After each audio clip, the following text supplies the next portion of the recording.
श्री कृष्णा।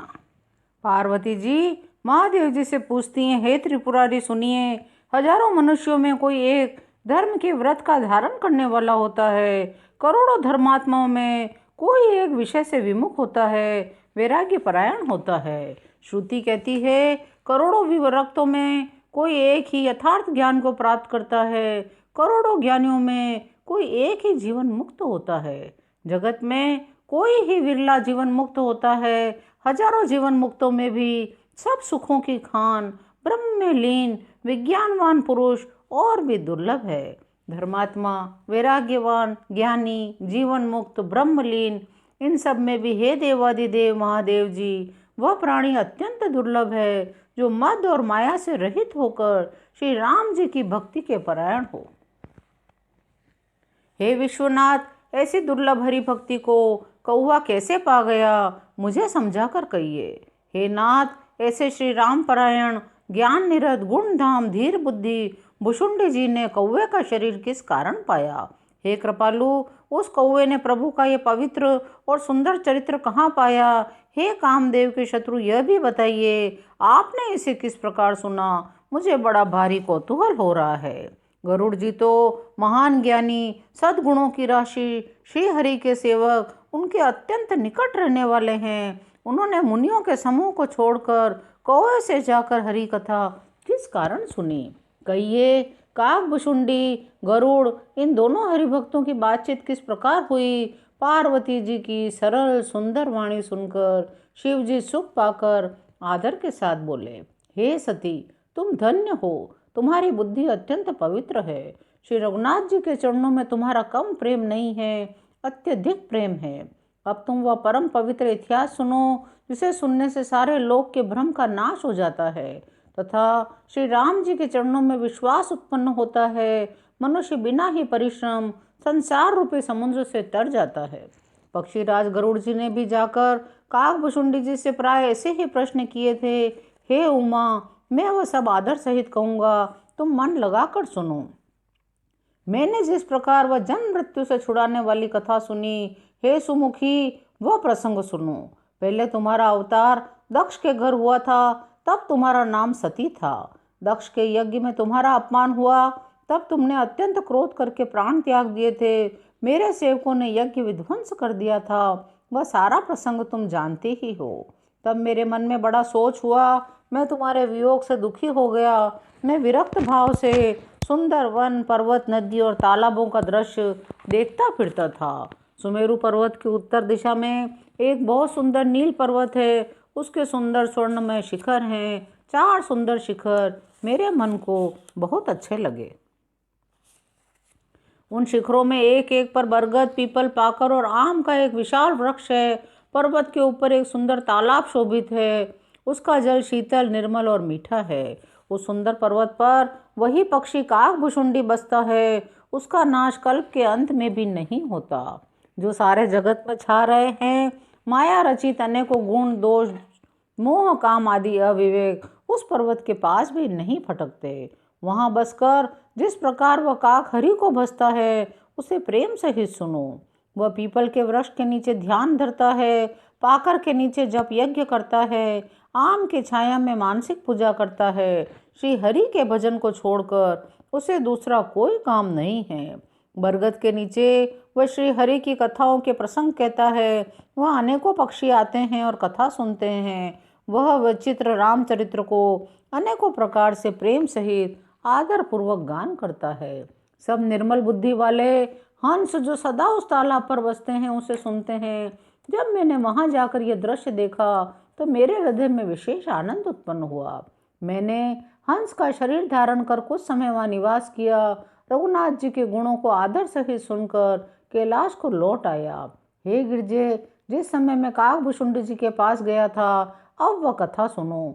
जिस कारण से पक्षी कुल के ध्वजा गरुड़ जी उस काक के पास गए थे, जब श्री रघुनाथ जी ने ऐसी रणलीला की जिस लीला का स्मरण करने से मुझे लज्जा होती है, मेघनाथ के हाथों अपने को बंधा लिया। तब नारद मुनि ने गरुड़ को भेजा। सर्पों के भक्षक गरुड़ जी बंधन काट कर गए। तब उनके हृदय में बड़ा भारी विषाद उत्पन्न हुआ। प्रभु के बंधन को स्मरण करके सर्पों के शत्रु गरुड़ जी बहुत प्रकार से विचार करने लगे।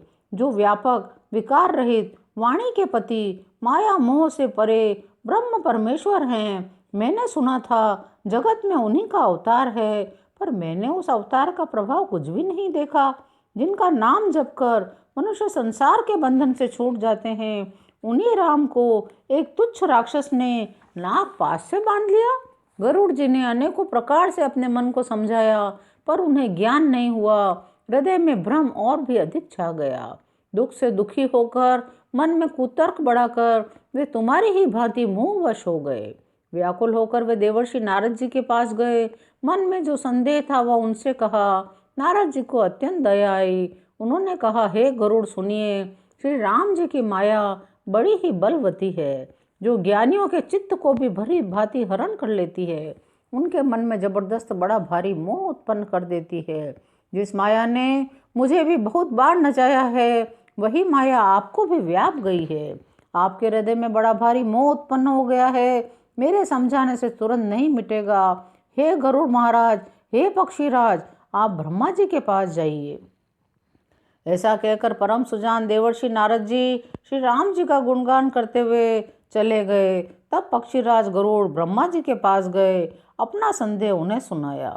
ब्रह्मा जी ने श्री रामचंद्र जी को सिर नवाया और उन पर अत्यंत प्रेम छा गया।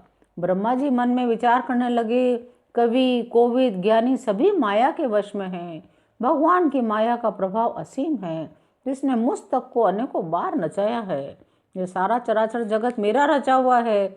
जब मैं ही मायावश नाचने लगता हूँ, तो पक्षीराज गरुड़ को मोह होना कोई आश्चर्य की बात नहीं है। तदंतर ब्रह्मा जी ने कहा, श्री राम जी की महिमा को महादेव जी जानते हैं। हे गरुड़, तुम शंकर जी के पास जाओ और कहीं किसी से न पूछना, तुम्हारे संदेह का नाश वहीं होगा। ब्रह्मा जी का वचन सुनते ही गरुड़ जी चल दिए और मेरे पास आए। हे उमा, मैं कुबेर के घर जा रहा था, तुम कैलाश पर थी। गरुड़ ने आदरपूर्वक मेरे चरणों में सिर नवाया, मुझको अपना संदेह सुनाया। मैंने कोमल वाणी में उनसे प्रेम सहित कहा, हे गरुड़, तुम मुझे रास्ते में मिले हो, राह चलते मैं तुम्हें किस प्रकार समझाऊं। सब संदेहों का नाश तो तभी होगा जब दीर्घ काल तक सत्संग किया जाए। वहाँ सत्संग में सुंदर हरि कथा सुनी जाए, जिसे मुनियों ने अनेकों प्रकार से गाया है और जिसके आदि मध्य और अंत में भगवान श्री रामचंद्र जी ही प्रतिपाद्य प्रभु हैं। हे भाई, जहाँ प्रतिदिन हरि कथा होती है, तुमको मैं वहीं भेजता हूँ। तुम जाकर उसे सुनो, तुम्हारा सब संदेह दूर हो जाएगा। श्री राम जी के चरणों में अत्यंत प्रेम होगा।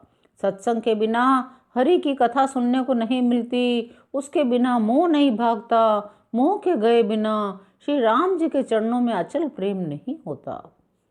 बिना प्रेम के केवल योग तप ज्ञान और वैराग्य आदि करने से रघुनाथ जी नहीं मिलते। तुम सत्संग के लिए वहां जाओ, जहां उत्तर दिशा में एक सुंदर नील पर्वत है। उस पर परम सुशील काकभुशुंडी जी रहते हैं। वे राम भक्ति के मार्ग में परम प्रवीण हैं, ज्ञानी हैं, गुणों के धाम हैं। वहाँ से निरंतर श्री राम जी की कथा कहते रहते हैं। भांति भांति के श्रेष्ठ पक्षी आदर से ही सुनते हैं। वहाँ जाकर श्री हरि के गुण समूहों को सुनो। जब मैंने उसे सब समझा कर कहा, तब वह मेरे चरणों में सिर नवाकर हर्षित होकर चला गया।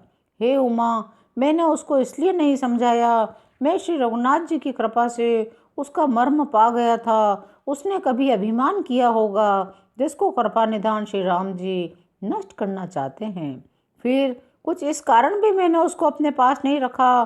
पक्षी पक्षी की ही बोली समझते हैं। हे भवानी, प्रभु की माया बड़ी ही बलवती है। ऐसा कौन ज्ञानी है जिसे वह न मोह ले। आज की कथा यहीं विराम लेती है। आपको यदि यह कथा अच्छी लगी हो तो मेरे चैनल को लाइक कीजिए, शेयर कीजिए, सब्सक्राइब कीजिए। जय श्री राम।